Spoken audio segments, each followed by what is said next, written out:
The treatment of animals. Here's a subject I don't think we've ever talked about before, and we're about to. Coming up next on Pastor Bob's Coffee Break.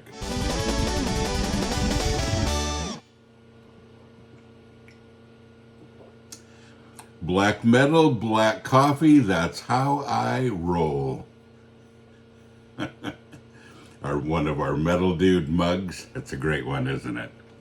And of course, our brand new blend in there, Java Junkie. Good stuff. Pecan flavor, really, really good.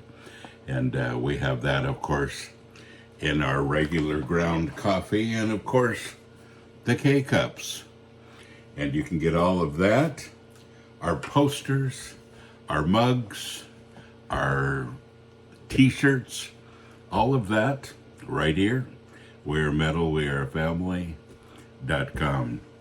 Dear Pastor Bob, the Bible tells us to obey the law of the land. How far should we take that? Is it technically against the law of the land to drive 5 miles per hour over the speed limit, but most of us do it? In most cities, they have a limit as to how many pets that you can legally own. We have many more pets than what is legally allowed. Most cats and a couple of dogs.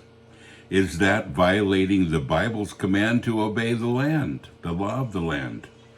I personally do not think it is wrong, immoral, or even a sin to own many pets. But if we have to violate the law of the land to do it, what would God think about that? In my opinion, a house isn't the place for excess pets. There are barns for that. The reason that we have so many cats is because we want to be a sanctuary for them and provide them a safe place off the streets. Does God honor that? Do you have any thoughts or advice on this? Well, thank you for the question. It's a good one. And, I have several thoughts on this, and I too love pets. And dogs are my favorite, but everybody has their favorite pets. And well, my favorite are ducks. Yeah, ducks and geese, and I love them and always have. But and I had a pet duck that was in the house a lot as well. Some of you that are watching might remember. Comment below. But anyway, love pets, and I love that God created this opportunity to spend time with some of the animal kingdom.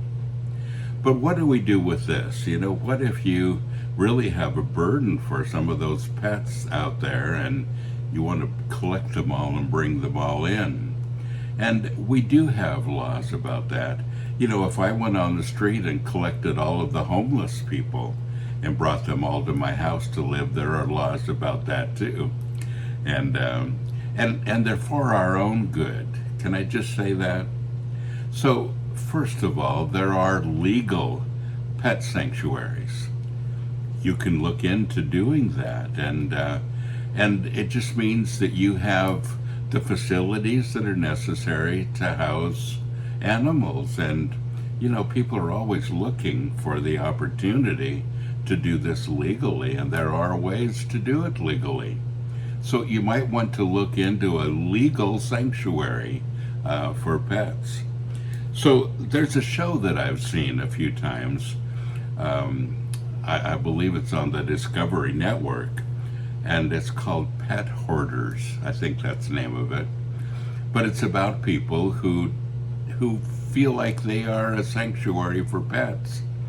And when you go in, most of the time, the pets are not doing well. They are sick. They're way too crowded. They've ruined the homes over and over and over again. Now, you may not be one of those, but that's something that happens. And it's the reason that we have laws about this.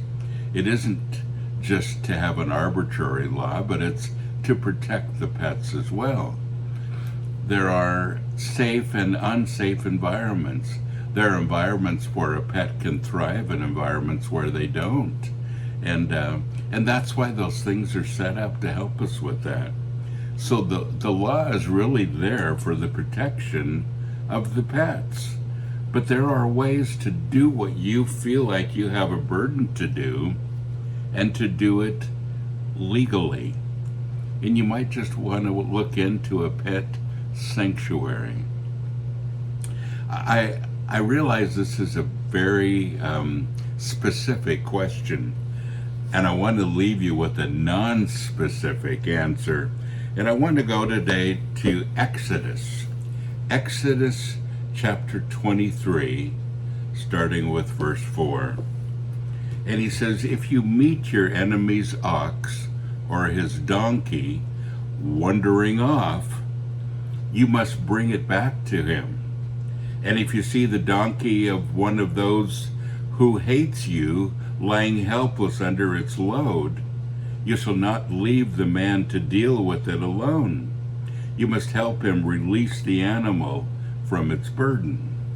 You know, people say, well, the Bible doesn't have anything to say about animals. Oh, yes, it does. And I think that kind-heartedness that people have towards animals, we have towards a lot of things. I know people that say, I like animals a lot more than I like people, and that can be the case for some. But the Bible talks about being kind to animals and taking care of them. And part of taking care of them is making sure you don't have so many that it's not a good environment for them. So anyway, my 2 cents worth. God bless you. Have a great day.